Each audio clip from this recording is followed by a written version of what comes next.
May 8, 1972, and the acrid stench of gunpowder still hung heavy in the air of the Boeing 707, a metallic tomb of shattered expectations and silent screams. Sabena Flight 571 remained immobile on the Base tarmac of Lod confirmed, Airport, perimeter secure. a silent monument to the Copy. twisted Equipment calculations check of complete. terrorists and the brutal efficiency of counter-terrorism. Inside, 100 hostages, a tapestry of nationalities and backgrounds, faced the second day of their captivity. Fear, a cold, relentless tide, washed over them, mixing with the stale air recirculated by the faltering ventilation system. Sweat slicked their skin, mirroring the terror in their eyes. 4 figures, grim shadows in the cramped confines of the aircraft, patrolled the aisles. Armed with Soviet-made pistols and crude hand grenades, they were the self-proclaimed liberators, their faces contorted with a volatile mix of desperation and conviction. The leader, a man known only as Alitara, barked orders in guttural Arabic, his voice amplified by the unsettling echo of the enclosed space. The women, Rimatanis and her accomplice, their eyes darting, their hands never straying far from the crude explosives strapped to their waists, watched for any sign of defiance. The air crackled with a palpable tension, a volatile cocktail of threats and demands. Outside, the scene was a different world. Beyond a perimeter of armored vehicles and the relentless glare of floodlights, Israeli negotiators played a delicate game of cat and mouse, buying time while a plan, audacious in its simplicity and terrifying in its execution, took shape.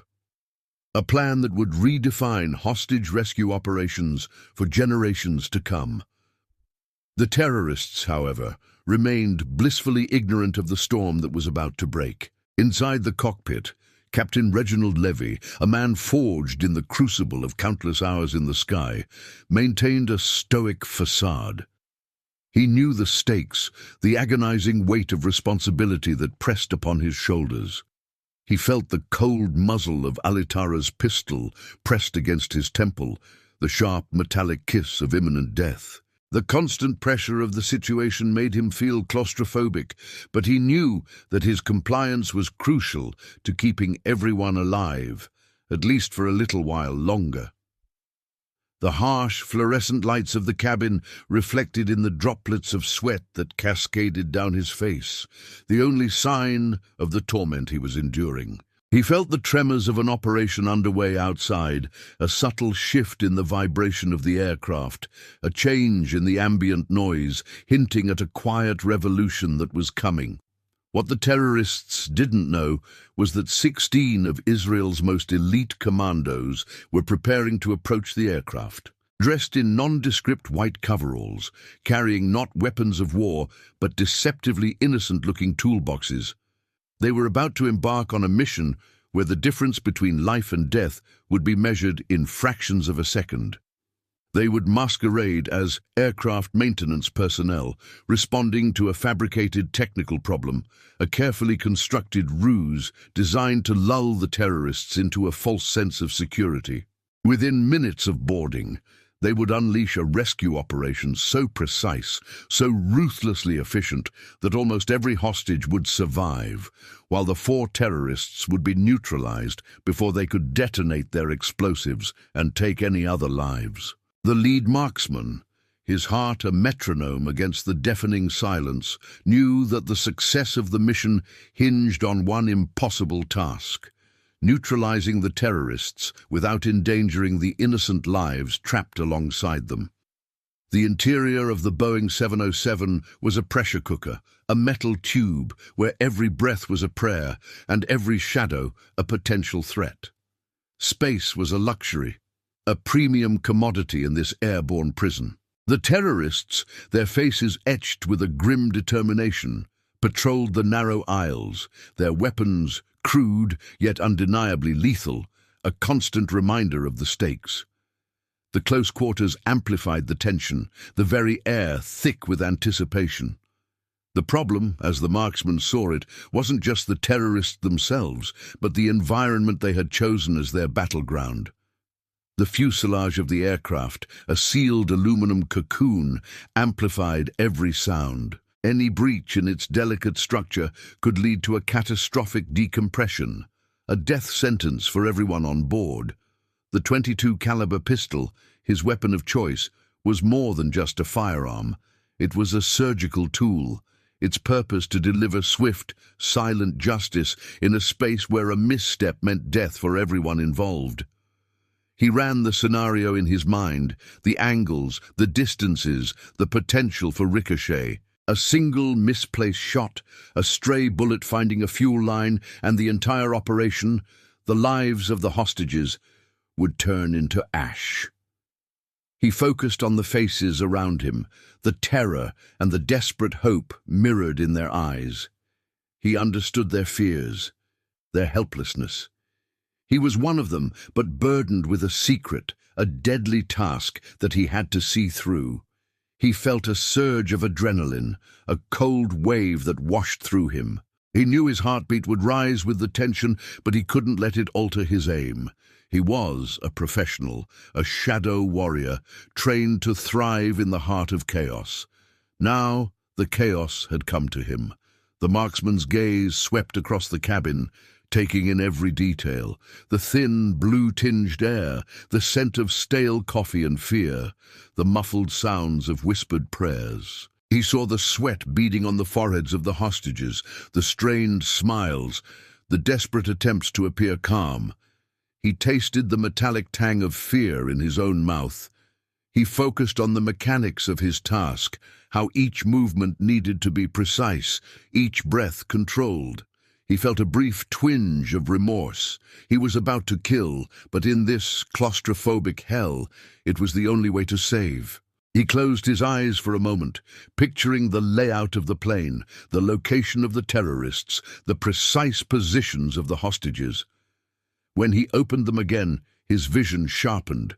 The world reduced to the essentials, the terrorists, their weapons, and the desperate need to act before it was too late.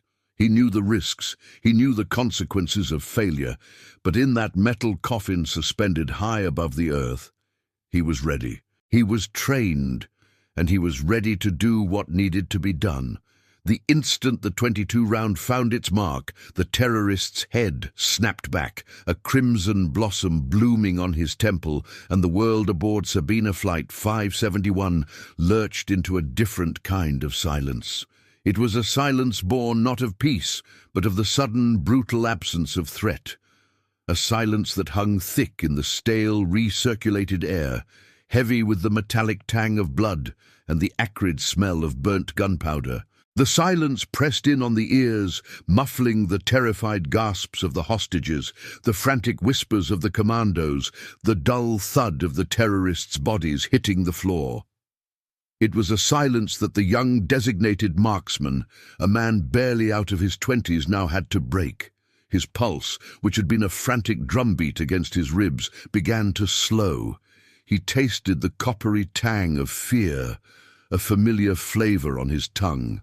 He was aware of the subtle tremble in his hands, even through the worn leather of the work gloves he wore.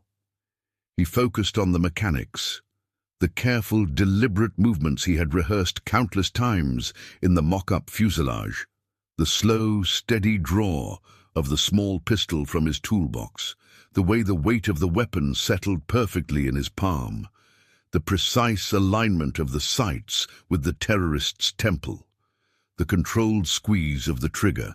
He had been selected for this mission not just for his marksmanship, honed through years of rigorous training, but for his temperament.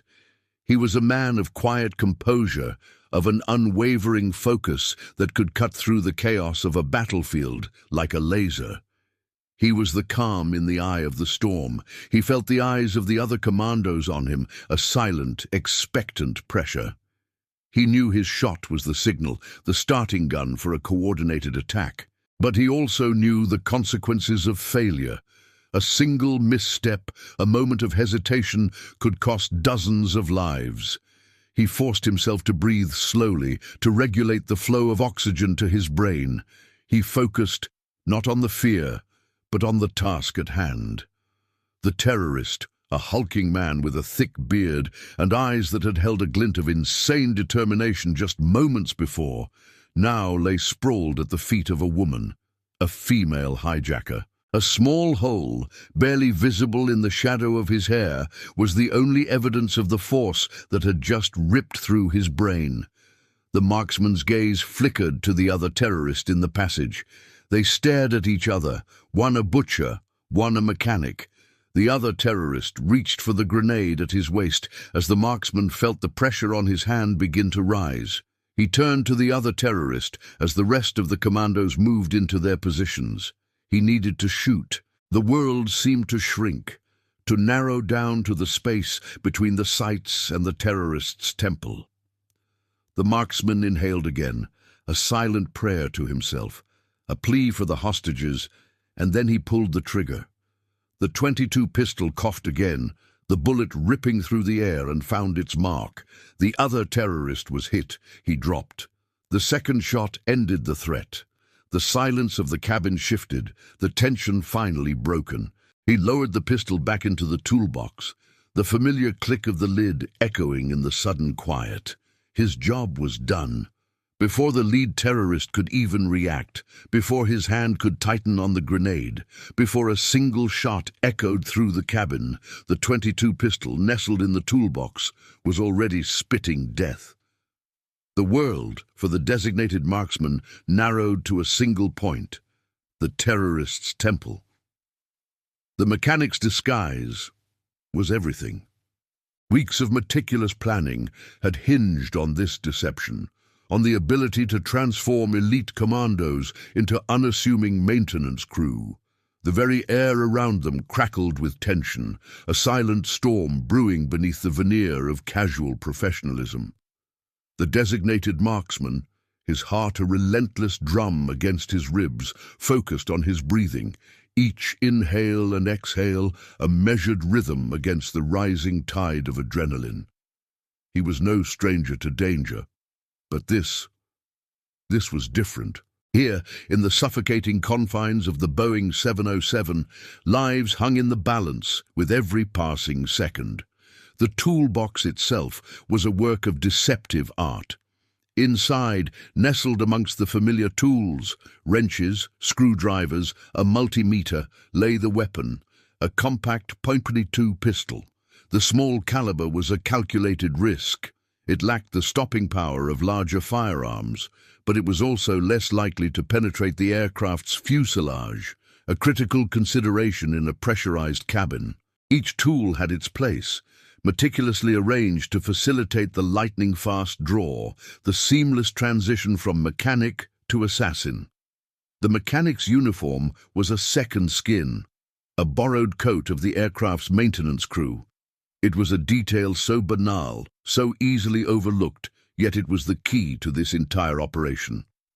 The commandos had studied the movements, the jargon, the very posture of the real mechanics. They had rehearsed their roles countless times, perfecting every gesture, every nuance. They were not soldiers now. They were pretending to be mechanics, just as they were ready to become killers. The briefing had been brutal, merciless in its clarity. The designated marksman and the rest of the team had drilled for weeks in a full-scale mock-up, studying every detail of the aircraft. They knew the positions of the terrorists, the blind spots, the escape routes. The plan was a delicate dance of deception and precision, where every misstep could be fatal. The first step was the pretense of a routine inspection, a mechanical problem that demanded immediate attention. The designated marksman imagined a story to tell, a story that the terrorists had to believe or risk facing a mechanical catastrophe. He could feel the eyes of the terrorists on him, watching, scrutinizing. The air in the cabin was thick with the scent of fear, stale cigarettes, and something else, a metallic tang that spoke of impending violence. He focused on his mission, each breath a prayer, each step a calculated movement. This was not a moment for heroics. This was a moment for discipline, for precision, for the cold, unwavering application of lethal force. This was the moment where mechanics had to become ghosts. The muzzle of the .22 pistol, expertly disguised in his toolbox, would soon bark its deadly message. the bullet finding its mark with surgical precision, ensuring the safety of the hostages and the swift demise of the terrorist.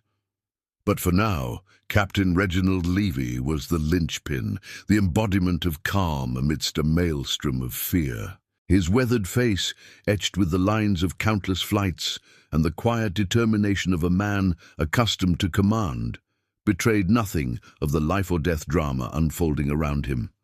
He was a seasoned veteran, his mind a steel trap of protocols and procedures, and in this moment his knowledge and experience were the only things standing between his passengers and certain death. The air in the cockpit hung thick with the metallic tang of fear and the stale scent of recycled air. Levy sat strapped into his seat, his gaze fixed on the young, nervous-looking terrorist who stood over him, a pistol shoved against his temple. The man's eyes, black and merciless, darted between Levy and the instruments, his jaw clenched in a mask of forced control. Outside, the world was a blur of desert and sky, a landscape reduced to insignificance by the immediacy of the threat. The co-pilot, a younger man named Ben-Ami, sat rigidly in his seat, his face a mask of carefully controlled terror. Levy could feel the man's silent pleas for guidance, his unspoken question echoing in the confined space. What do we do? Levy knew the answer. He had been through intensive training for these kinds of scenarios, and the lessons hammered into his brain were now the only guidance he had. He had to keep the terrorists calm, to buy time, to appear cooperative without ever truly submitting. He had to be a master of deception, a silent participant in a deadly game where a single misstep could cost everyone their lives. He had to be their ally in appearance, but betray them with every flicker of his eyes, his every subtle maneuver, knowing that the secret plan of the military would be executed at any moment. He had already followed their instructions, transmitting their demands to air traffic control, changing course, all with a practiced professionalism that belied the terror he felt. He had to project an image of unwavering compliance to make them believe he was completely under their control. "We are following your instructions," he stated in a calm voice that belied the churning in his stomach. "We are on course for Lad Airport." He could feel the sweat prickling on his forehead, the clammy grip of his own fear. Yet his voice remained steady, his eyes calm. He knew that the slightest deviation, the slightest sign of defiance, could trigger a massacre. He had no illusions about the men holding him and the others captive. They were fanatics, and the line between sanity and brutality was thin. He was under scrutiny as well. He knew, with a certainty that settled deep in his gut, that the rescue attempt was underway. He could feel it in the way the plane had slowed, as if making for a slow landing, that the terrorists were increasingly nervous, their grip on the weapons tightening, their eyes darting constantly. He could see it in their increasingly erratic behavior, in the way they barked orders and paced the aisle, their faces contorted with a mixture of fear and adrenaline. Levy closed his eyes for a moment, letting the darkness swallow him. He thought of his wife, his children, of the life he might never see again. Then he opened his eyes and the world snapped back into focus. He was a pilot, a professional, and he had a job to do. He would play his part, he would buy time, and he would pray silently for the success of the unseen soldiers who were about to become his salvation. The click was a gunshot in the silence, a prelude to the ballet of death that was about to unfold. The mechanics arrived. The plane was stifling, the air thick with the metallic tang of fear and the cloying scent of stale coffee. Ben, the designated marksman, felt the sweat prickling on his palms, a cold counterpoint to the heat that radiated from the tightly packed bodies around him. He took a slow breath, forcing himself to appear casual, a man simply there to do a job. His toolbox felt heavy, a deceptive shield that concealed the instrument of his purpose. The terrorists, eyes narrowed, watched them intently. They stood by the door, assessing, judging, ready to strike if anything seemed amiss. They were the ones who would decide the fate of everyone aboard. They motioned with their automatic weapons to stop and show that the agents were unarmed. Every muscle in Ben's body screamed for action, but he fought the urge, forcing himself to move slowly, deliberately.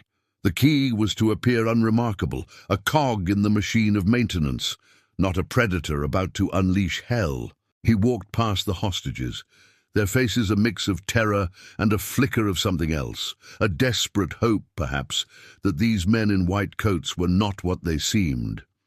He made eye contact with a few, offering a slight, almost imperceptible nod, a silent reassurance that help was on its way. He could feel their eyes on him, their hopes and fears weighing down on his shoulders. He felt an obligation to them, the desperate passengers, and the knowledge that every move had to be perfect to save them.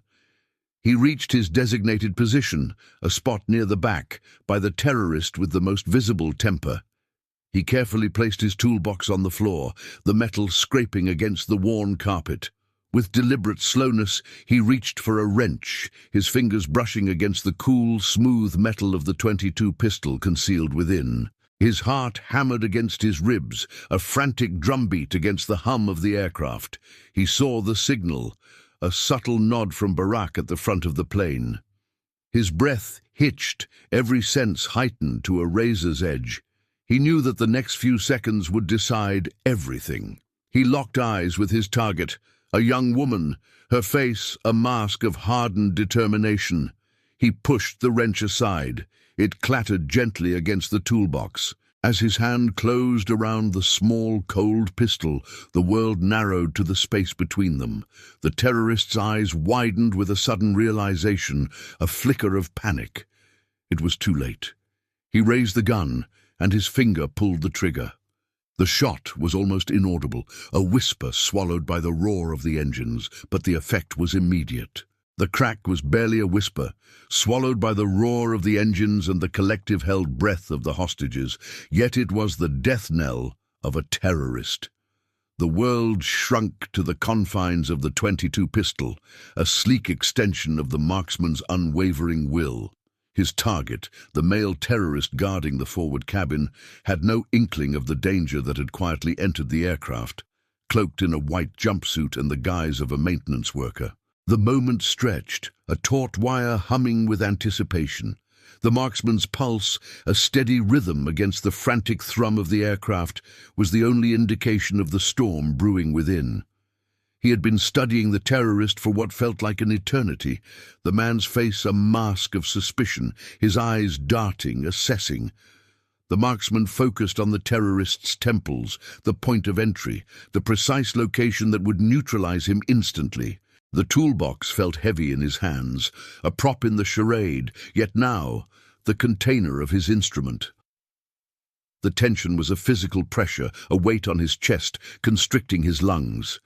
He could feel the eyes of his comrades, their silent encouragement, their shared understanding of the stakes. The hostages, too, were watching, their faces a mixture of fear and a flicker of hope, aware something was about to happen. The signal. A subtle nod from Barack, almost imperceptible. The marksman's fingers tightened on the handle of his toolbox, his movements honed to a razor's edge.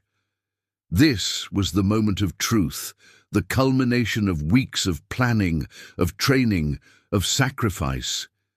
He inhaled slowly, steadied his breath, and brought his hand to the front of the toolbox, knowing his actions would not be perceived as hostile by the terrorists.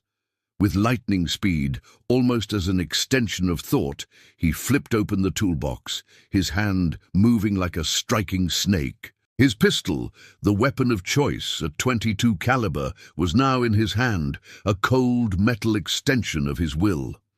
The terrorist, caught off guard by the swift movement, his eyes widening in confusion, a split second too slow to react.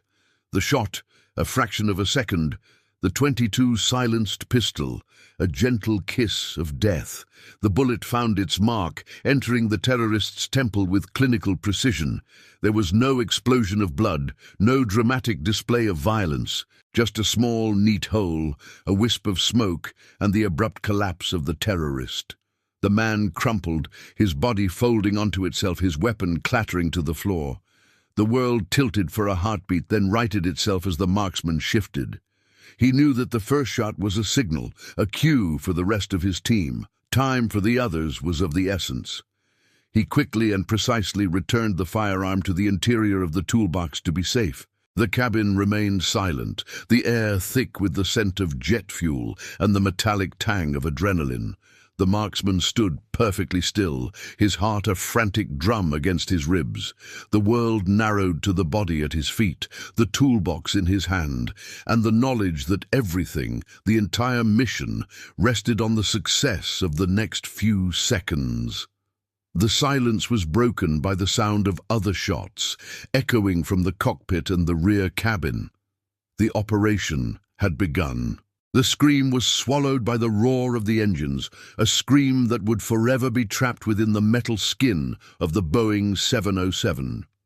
Now, the marksman's .22 barked, the report muffled by the confined space, the bullet a whisper of deadly intent.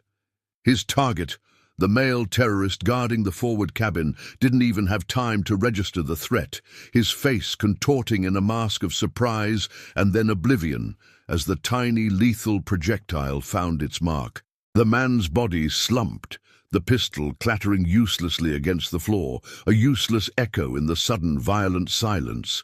The marksman's trigger finger remained frozen for a heartbeat, his senses hyper-alert, assessing the situation in the blink of an eye. He registered the two female terrorists in the cabin ahead, their backs turned, still unaware of the silent execution. His heartbeat pounded in his ears, a frantic drumbeat against the hum of the aircraft. He had a fraction of a second to decide, to act, before the element of surprise was lost. Adrenaline, a cold, hard fist, gripped his guts. He fought the urge to vomit, fought the urge to look away. He could taste the metallic tang of fear in his mouth. Simultaneously, the air crackled with the staccato bursts of gunfire. The other operators had unleashed their own fury. Pistols spat flame and lead, the noise echoing through the narrow corridors, a cacophony of destruction. He heard the sharp metallic clang of bullets against the fuselage, the guttural grunt of a body falling. The scent of cordite, sharp and acrid, filled the air, mingling with the stale, recycled air of the plane. The woman, eyes wide with the shock of sudden death, turned and fell, her own weapon now clutched in a lifeless hand, a useless symbol of her failed mission. He saw the lead operator move down the corridor and kick the open door of the cockpit, where the other terrorist was stationed. A flurry of movement and a muffled scream followed, then silence. The whole scene was a blur of action, of instinct, of years of training distilled into a few agonizing seconds. He registered movement from his target, a flailing arm, a desperate grab for a grenade, cut short by the swift, precise blow of the marksman. He saw how the man's expression changed from rage to disbelief, and then to nothing at all. He felt the cold steel of the pistol, the intimate, almost loving connection with his weapon. The silence that followed was more profound than any noise. The aircraft seemed to hold its breath. The air hung heavy with the smell of death. The hostages, frozen in terror, stared at the carnage around them, their faces a mixture of disbelief and relief. He watched their eyes scan the chaos, saw them finally comprehending that their ordeal might be over. The mechanic's trickery had worked. The marksman lowered his weapon, his hands shaking slightly. He quickly and precisely placed the weapon into the toolbox again. He heard the operators shout a message to each other and began their security sweeps, checking to ensure that no secondary devices had been set to explode. No other terrorist lay in wait. The pilot, Captain Levy, still strapped in his seat, stared straight ahead, his face a mask of professional composure, the horror of what he had witnessed barely contained. His hands, gripping the control yoke, were steady. All in, from the first shot to the last, the entire operation had taken less than 30 seconds. 90 seconds. That was all it took. 90 seconds from the moment the first disguised mechanic stepped onto the aircraft to the instant the last terrorist fell. The world outside, the negotiations, the agonizing wait, all reduced to a heartbeat. Captain Levy, still strapped into his seat, the acrid smell of gunpowder stinging his nostrils, watched it all unfold with a detachment born of years in the cockpit, years spent staring down danger. Now a different kind of danger had swept through his plane, and it was over in less time than it took to buckle a seatbelt. The cabin was a tableau of frozen terror, bodies slumped, limbs akimbo, the air thick with the metallic tang of blood. The two female terrorists near the front were sprawled in a heap, their faces contorted in expressions of surprise and disbelief, their weapons lying uselessly on the carpeted floor. The second group in the cockpit area was on the floor with their guns far from their reach. Levy took a breath, trying to calm the racing of his heart. The quiet was almost as deafening as the shots had been. He could see the masked men, moving with practiced efficiency, their movements a stark contrast to the chaos they had wrought. They checked pulses, scanned the bodies, their faces grim and focused. No wasted movements, no unnecessary gestures. Their faces, he noted, were as impassive as stone. Then, just as swiftly as they had appeared, they were gone, replaced by other figures in the white overalls. The men in the white overalls were already moving, checking exits, scanning the cabin. From his vantage point, Levy saw one of them kneel beside the terrorist, his face inches from the dead man's. Then he rose, gave a curt nod, and began shouting in Hebrew, the urgency in his voice cutting through the stillness. The hostages, many still in shock, began to stir, their eyes darting from face to face, trying to comprehend what had just happened. The air was heavy, the silence broken only by the hum of the aircraft's engines and the low murmur of the commands. Levy glanced over at the other two crew members who were seated next to him, their faces white, their eyes wide with disbelief. He could see his co-pilot take a deep breath, fighting to regain his composure. The silence was now replaced by the sounds of his crew members re-establishing order and reassuring the passengers. The man who had been kneeling by the terrorists looked over at the captain, their eyes meeting. A slight nod, a barely perceptible flicker of understanding. Levy returned the gesture, a silent acknowledgement of the successful operation. He had survived.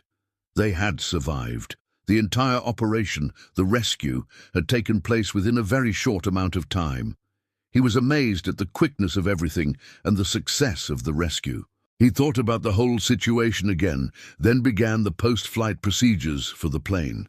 He had to think about getting this plane and its passengers safely back on the ground, but for now, they were safe, and the nightmare was over. He glanced out of the window as he thought about how different life would be after this situation. In a heartbeat, the .22 pistol vanished back into the toolbox, the action as swift and seamless as the bullet's trajectory, marking the mission's dual triumph, precision and trickery. The marksman's hand, steady and unhurried, had returned the weapon to its false sanctuary, the metal now resting amongst the wrenches and screwdrivers. It was the perfect moment, the culmination of weeks of planning, hours of rehearsal, and an eternity of held breaths. The toolbox, innocuous and unassuming, now held the secret of their success. The air inside the Boeing 707 hung thick with the metallic tang of gunpowder, a scent that fought with the stale, recycled air of the cabin. The roar of the engines, always a low drone, had now been replaced by an expectant hush, a silence punctuated only by the ragged gasps of the hostages and the heavy, controlled breathing of the commandos. Outside, the harsh glare of floodlights bathed the aircraft, turning the polished metal skin into a blinding mirror, reflecting the chaos within. The silence seemed to stretch, amplifying every heartbeat, every creak of the aging aircraft.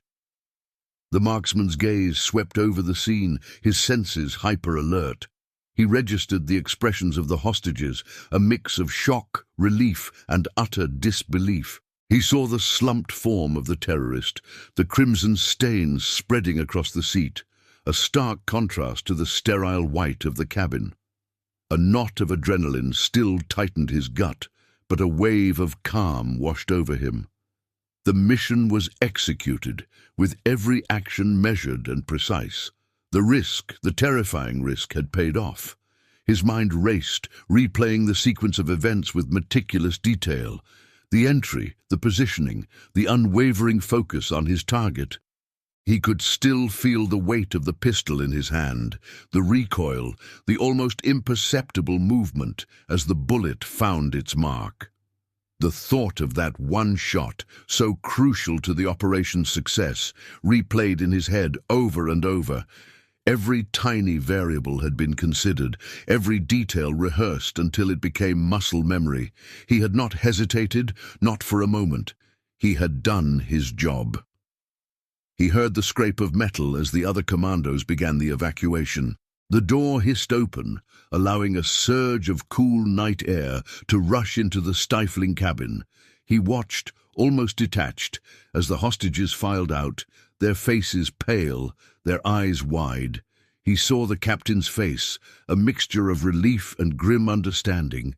He knew that the pilot, like the rest of them, would be forever marked by what had just occurred. He glanced down at the toolbox. In the ordinary world, it was an unassuming piece of equipment, but in that moment, it was a symbol of their deception, their courage, and their extraordinary ability to turn the ordinary into something lethal. It was a tangible representation of their victory, a silent testament to the meticulously crafted plan that had saved lives.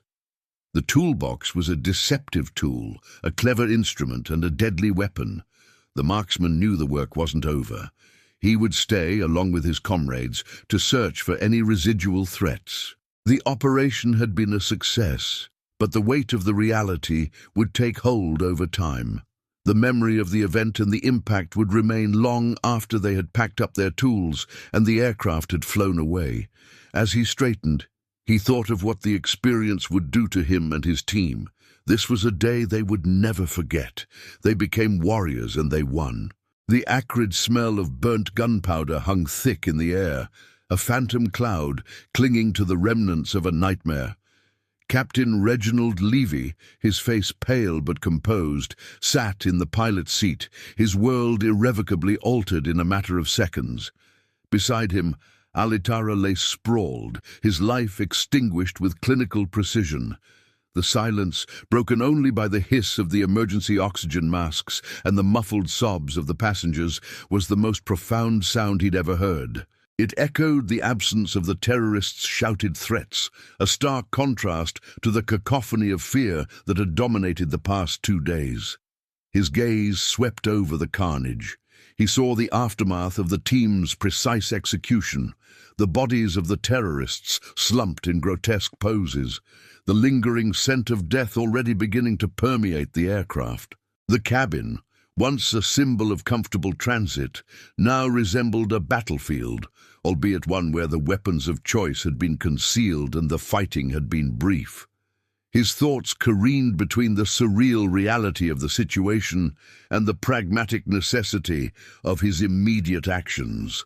He was a pilot, not a warrior, yet he was now a witness to and complicit in a violent drama. Levy fought to maintain control. He had followed the terrorists' demands, cooperated to the best of his ability, all in the silent hope of survival. Now the danger was past, but the air still crackled with tension. He knew the immediate aftermath would be just as critical as the assault itself. The aircraft systems needed to be shut down safely, the situation needed to be assessed, and most importantly, the passengers had to be evacuated. He was, after all, still in command. He began the emergency shutdown procedures, his movements precise and automatic despite the shock, his gaze unwavering as he navigated the myriad switches and dials, each action a testament to his ingrained training. It was almost as though the aircraft itself had become another hostage, to be safely ushered away from the brink. The smell of gun smoke and death was almost unbearable, a suffocating layer of the macabre, but he knew he must remain steadfast in the face of what he had witnessed and what he must now see through. As the evacuation began, he observed the faces of the Special Forces troops, their expressions a study in grim determination. They moved with a quiet efficiency, their actions guided by years of training and experience. He saw them guide the terrified passengers to the emergency exits. He watched them with a mixture of respect and a degree of disbelief. He had no illusions of being a hero, and the events had demonstrated that it was those men who had risked their lives to save his and the lives of the passengers. The roar of the engines had faded into a more acceptable background sound. The silence seemed to grow, enveloping him, creating an introspective void. He became aware of the weight of his own decisions, of the implications of what had just transpired.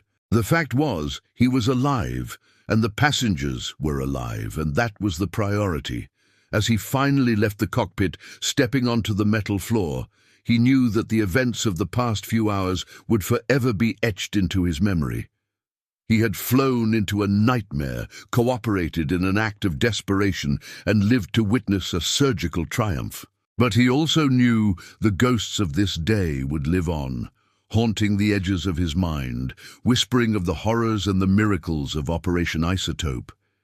The air stilled, thick with the metallic tang of gunpowder and the scent of burnt cordite. Alitara lay sprawled in the aisle, a crimson stain blossoming across the white of his shirt.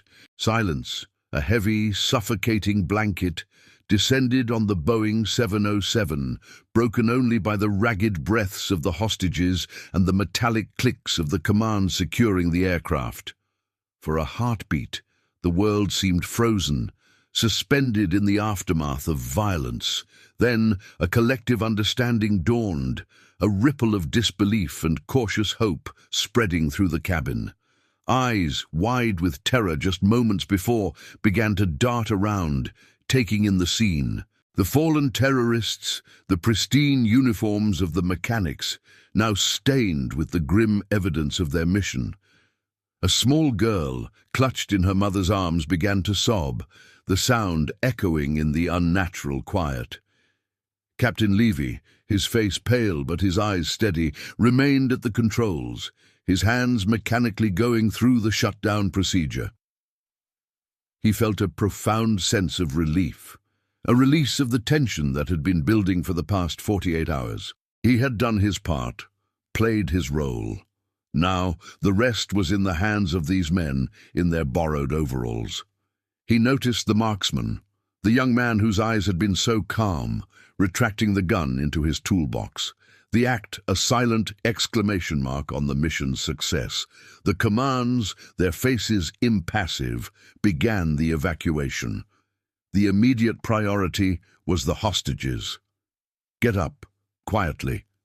"Follow instructions," a voice commanded, sharp but devoid of the aggression that had defined the terrorists. The passengers, still reeling from the shock, responded with a mixture of dazed compliance and a surge of pent-up energy. Some stumbled to their feet, their legs shaky, their eyes darting between the commandos and the bodies of their would-be captors. Others simply sat, paralyzed by disbelief, unable to process the rapid turn of events. The air grew thick with the sounds of chaos, people shuffling, whimpering, the distant wail of emergency vehicles. The commandos worked with a practiced efficiency, ushering the stunned passengers toward the emergency exits. They helped the elderly, guided children, their movements swift and decisive, their voices calm and reassuring. Outside, the harsh sunlight of the Israeli day streamed in through the open hatches. The air felt fresh, clean, a stark contrast to the stale, recycled air of the cabin. As the hostages spilled out onto the tarmac, they were greeted by the sight of medics and ambulances, their faces a mixture of relief and disbelief. The air was filled with shouts and instructions, but the dominant emotion was the silence of survival, a quiet understanding that they had witnessed something extraordinary and harrowing. As the last of the passengers made their way down the escape slides, a final sweep of the aircraft began. The commandos moved through the cabin, their eyes scanning every nook and cranny. They searched under seats, in overhead compartments, in the lavatories. They had to be sure. There could be no mistake. Their mission was not complete until the last threat was neutralized, until the aircraft was secured. The silence lingered, broken only by the rhythmic thud of a commando's boots as he confirmed the plane was finally safe. Finally, the mission was completed. The mechanics had morphed back to soldiers, their disguise shed like a second skin. They were no longer the silent observers, but the saviors of the day, their triumph written on every one of the faces of the freed hostages who could finally breathe again. The acrid smell of gunpowder hung heavy in the air, a metallic tang that mingled with the stale scent of recycled cabin air and the lingering fear that hadn't quite dissipated. A single gunshot had ended Alitara's life, and Alitara and Halsa's lives. It was over in a flash of noise and smoke, but the echoes would ripple for years. The sounds of screams quickly turned into gasps, then relieved, shaky breaths. The first responders, a mix of medics and security personnel, swarmed into the aircraft, their faces grim, their movements precise.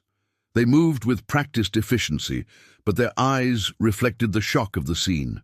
The Refens were a mix of nationalities, ages, and backgrounds, all of them now united by the harrowing experience. Some were weeping, others were visibly trembling, clutching at loved ones or staring blankly ahead. A few, trained in the military, stood ramrod straight, their faces impassive, adrenaline still coursing through their veins. The medics began assessing the wounded, most with superficial injuries sustained during the evacuation. A sprained ankle here, a scrape there. The death of Miriam Anderson hung heavy in the air, an irrefutable testament to the inherent danger of the operation, despite its triumph. Benjamin Netanyahu and his team, the mechanics no more, moved through the wreckage with cool efficiency. Their faces were expressionless as they conducted a thorough search of the aircraft. They checked the overhead compartments, the restrooms, the undercarriage, every nook and cranny where a hidden explosive or a surviving terrorist might have been hiding. Complacency was the enemy now. A single misstep, a missed detail, could turn victory into catastrophe. Their 22 pistols remained drawn, trained, and ready. Captain Levy, still strapped into his seat in the cockpit, watched the scene unfold with a mixture of relief and disbelief. The chaos of the past 48 hours, the tense negotiations, the chilling presence of the terrorists, the sheer terror of not knowing how it would end, it was now over. A few moments before he was in control of the plane, now he was not. The only things that made sense were the orders he gave to the crew to evacuate, and the fact that he was still breathing. Outside, the international media had converged. The perimeter cordoned off, but cameras trained on the aircraft. The news of a successful rescue operation spread like wildfire. Headlines would soon proclaim Israel's triumph, lauding the ingenuity of the tactics and the precision of the execution. But the mechanics were already moving, removing their white coveralls and putting their black uniforms on. This was their mission, their duty. They were the ones who had faced the true chaos, the ones who had stared death in the face and won. They knew that behind the headlines, behind the celebration, there would be consequences, long-term scars, and a heavy burden to bear. The questions would follow, the examinations, the replaying of the events again and again, questioning every detail. The price of victory, they knew, was not always measured in numbers, but in the echoes that lingered long after the guns fell silent. The acrid smell of burnt gunpowder still hung in the air, a phantom that clung to the fabric of the seats and the stale air conditioning, a scent that would forever be etched in the memories of those who had survived. Outside, the harsh glare of floodlights reflecting off the polished fuselage of Sabina, Flight 571, The silence of the cockpit was shattered, broken by the quiet hum of the aircraft systems and the hushed voices of the men in white coveralls, their faces grim, checking every inch of the cabin. The battle was over. The shooting had stopped, but the repercussions of Operation Isotope were only just beginning. For the survivors, the initial shock gave way to a mixture of relief and disbelief. Tears streamed down faces stained with soot and sweat. Some, dazed and trembling, were helped from the aircraft by medics and soldiers. Others, still numb with fear, struggled to process the sudden shift from captivity to freedom. Miriam Anderson's death had cast a long shadow, a stark reminder of the ever-present dangers. The young marksman, his heart still hammering against his ribs, carefully returned the silenced .22 pistol to his toolbox, the click echoing in the confined space. It was a gesture that spoke volumes, a testament to the meticulous planning and the precise execution that had defined the mission. The mechanic's disguise had served its purpose, transforming him into something of a ghost to the terrorist who had to be neutralized. Now, the mask was off. The soldier was back. The precision, the deception, the courage, it had all culminated in this moment, a victory bought at a terrible price.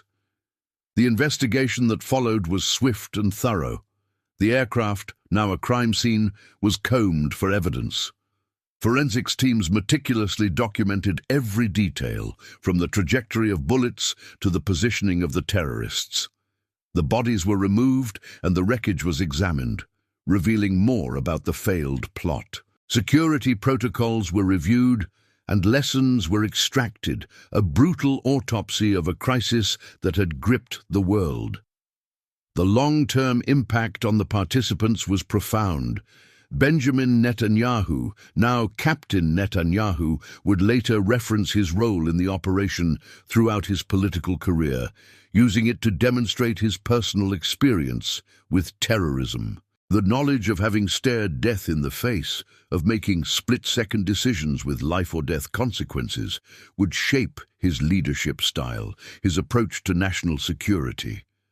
The physical toll on the operatives was heavy, and the psychological scars were even deeper. The marksman often struggled with nightmares, replaying the events of that night in his mind, the faces of the terrorists, the weight of responsibility. Operation Isotope had become a symbol of Israeli resolve, of ingenuity, and of the willingness to take extreme measures. Yet it also raised uncomfortable questions. Did the ends justify the means? Was the use of lethal force the only way? Would it make a difference in the conflict? The operation proved that hijackings were vulnerable. It did not, however, eliminate the root causes of terrorism. The grievances of the Palestinians, the desire for recognition and self-determination, remained. The cycle of violence would continue. The long shadow cast by Operation Isotope stretched across decades, its implications resonating long after the last refueled and the last mechanic's coverall were put away.